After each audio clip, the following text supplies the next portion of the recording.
he decidido poner fin a mi reinado y abdicar la corona de España, de manera que por el Gobierno y las Cortes Generales se provea a la efectividad de la sucesión conforme a las previsiones constitucionales. Dom Juan Carlos de Borbón abdicou ao trono e seguir-se-á Filipe. Filipes de má memória para os portugueses, não sabemos se futuramente boa memória para os espanhóis. Paulo querido, estás contente? Viva Filipe! Estou contente.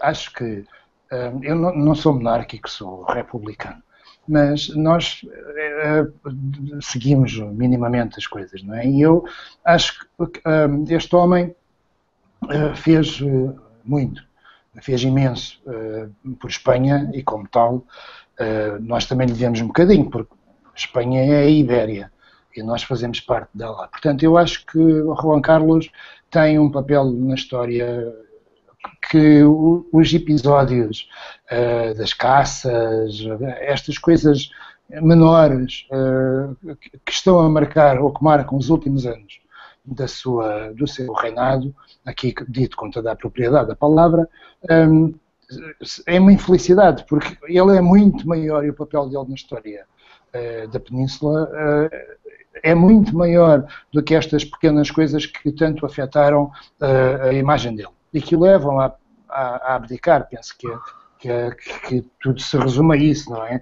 A questão da saúde e tal, penso que isso é apenas um pretexto para algo que já se adivinhava que ele acabaria por fazer. Este é um ponto. O outro ponto que tenho para dizer sobre isto é que tem a ver com a abdicação. A abdicação é uma coisa, digamos, relativamente normal ou frequente, portanto, na Escandinávia, nos reis do norte da Europa, que fazem isso, portanto, abdicam a favor de quem está na sucessão. Mas abdicam numa altura, digamos, útil, não é? Portanto, abdicam para ainda poderem gozar alguma reforma, e eu acho que isso ajuda pelo menos a uma renovação da imagem das casas monárquicas, não é? Portanto, talvez se possa dizer que o Juan Carlos já podia ter feito isto antes, não sei se não, mas eu penso que sim, penso que as monarquias tinham alguma coisa a ganhar fazendo esta renovação mais cedo. Aliás, hoje corria, portanto, nós estamos a gravar no dia em que o rei abdicou, ou em que o rei anunciou que ia abdicar, e circulava uma imagem no Facebook, aliás, quem me mostrou até foi o Frederico, que era a imagem do rei de Inglaterra, do Carlos de Inglaterra. Exatamente, Carlos de Inglaterra, a dizer: mãe, soubeste das notícias hoje? E eu acho que isto diz tudo. Sim.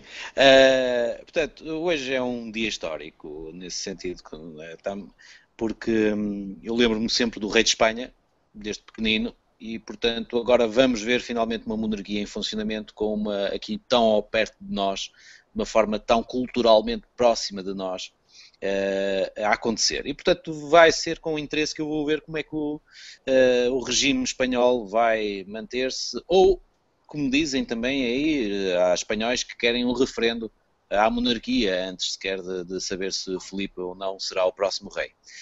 Portanto, eu estou com muita curiosidade em ver como é que Espanha vai resolver este seu problema agora e, de certo modo, se houver um referendo à monarquia em Espanha, que isso sirva também de reflexão interna para Portugal sobre se nós devemos ou não fazer um referendo também à República, que é uma coisa que há muito tempo se pede entre os partidários das causas monárquicas em Portugal. E nessa altura eu poderei depois pronunciar-me sobre o que é que eu penso, quem é que deveriam ser os nossos reis em Portugal. Ou quem é que pode ser candidato ou não pode ser candidato a rei e ser eleito. Quanto ao Juan Carlos e ao papel que ele fez e que desempenhou, eu apenas quero recordar o seguinte: ele começou de uma forma muito criticada porque ele tinha sido uma escolha direta do ditador, Franco. E então estava muito intimamente ligado à imagem de Franco e do antigo regime, um pouco como se nós tivéssemos Salazar a escolher quem é que deveria ser o sucessor, quem é que deveria ser um rei. O Salazar nunca fez isso cá em Portugal. Mas o Franco fez, e Juan Carlos aceitou ser o rei de Franco, apesar do seu pai ainda estar vivo e ter o direito ao pai a ser o rei. Mas a Guerra dos Tronos, em Espanha, levou a que o filho vencesse o pai e o pusesse fora da cadeira do trono. Portanto, nunca foi rei o pai de Juan Carlos. Tem apenas ali a sua estátua no Estoril, onde viveu.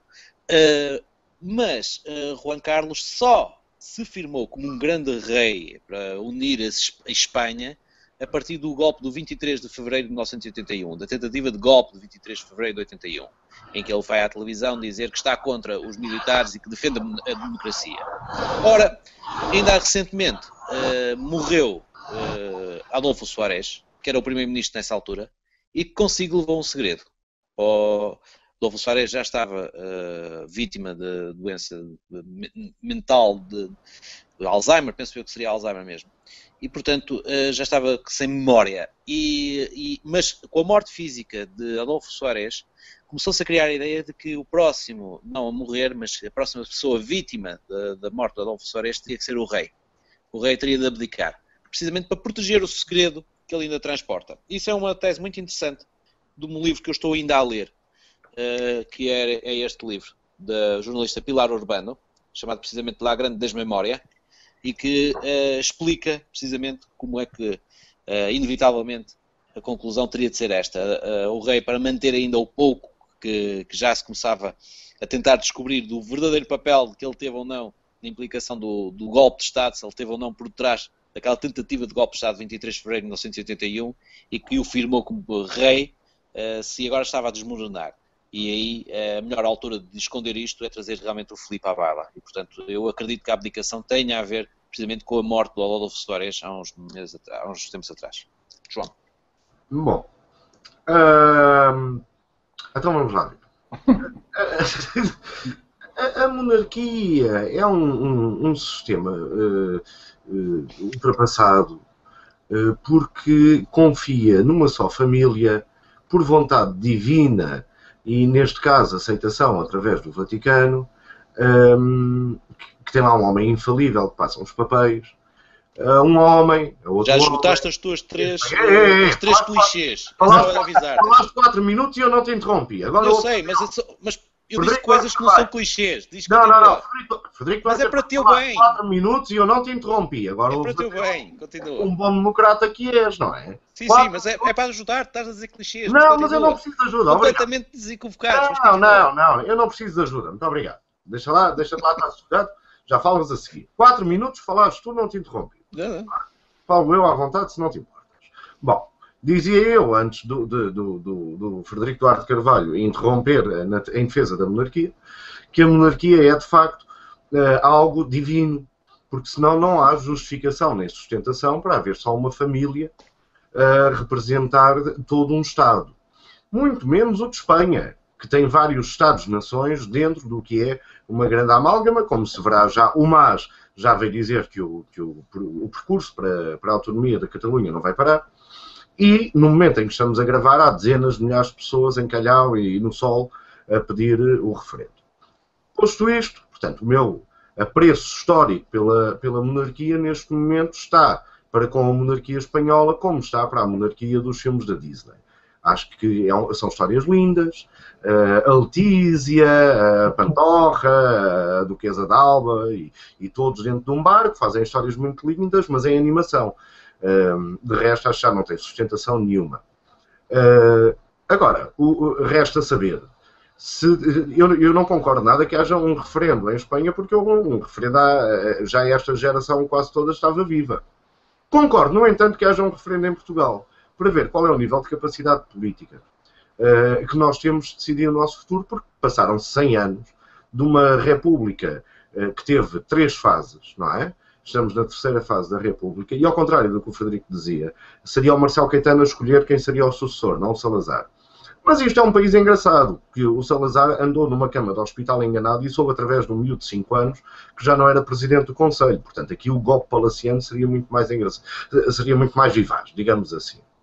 Eu estou de acordo para que, de uma vez por todas, se acabe esta história da monarquia em Portugal. E para isso eu acho que há que ter uma certa coragem, mudar a Constituição e permitir o referendo. Que é para irmos todos às urnas dizer o que queremos. Eu, por acaso, tenho uma ideia diferente em relação à chefia de Estado. Não acho que não deve estar nos ombros de uma só pessoa. Deve estar num colégio de sábios, com 7 pessoas, dos quais podem designar um porta-voz em termos de representação. Mas eu veria muito melhor a defesa dos interesses do Estado, adotando até funções que hoje são do Tribunal Constitucional, que são de, por exemplo, chumbo de algumas leis políticas com efetividade, isto é, não atiravam para o Parlamento e vinha para trás, não. E se viesse para trás com a maioria ou com 2/3, eles eram obrigados a aceitar? Não eram, era um conselho de sábios. Isto é a minha ideia, se quiserem, neo-república. Estou a dizer um disparate, obviamente, mas é a minha ideia do que se devia ser. Uma neo-república, sim. Paulo, diz tu, que eu tenho, não, falei tanto como ao Frederico interrompe à vontade. Não, a ideia de uma neo-república agrada-me, aliás, esta coisa já que estamos a viver tempos neo, não é? Agora estamos com o neoliberalismo, que é uma coisa pavorosa, porque não uma neo-república, para mim tudo bem. Indo agora a outro, portanto, eu falei do rei, dessa coisa toda, o sucessor, portanto, o Filipe, a mim, é como havia um sujeito, um espanhol, que dizia, hombre, quer dizer, se o homem não está preparado, depois deste tempo todo, e com o dinheiro que eles têm, caramba, ninguém está, não é? Portanto, eu acho que não há nenhum problema por aí, não é por aí que o gato vai às fezes. Mas o gato vai às fezes, e vai às fezes precisamente na história portanto, do referendo, não é? Esta movimentação popular, eu quando vi as notícias, portanto, a minha primeira pergunta foi, espera, isto estava previsto, era uma manifestação prevista, e o rei decidiu hoje dizer aquilo, e foi, portanto, uma coincidência, estudado ou não, ou isto é uma manifestação que acontece, que é convocada e que acontece como consequência portanto, do anúncio da decisão dele. E quando percebi, que foi a minha primeira interrogação, aliás, foi mesmo logo, e quando percebi que sim, que era uma consequência, então, aí é um facto político tremendo, não é? Tão importante, ou se calhar mais importante, do que a própria abdicação. Onde é que isso nos vai levar? E aliás, onde é que vai levar a Espanha? Não sei, eu penso que não vai, portanto, penso que Filipe ainda vai ser rei, mas não sei se haverá outro rei depois de Filipe.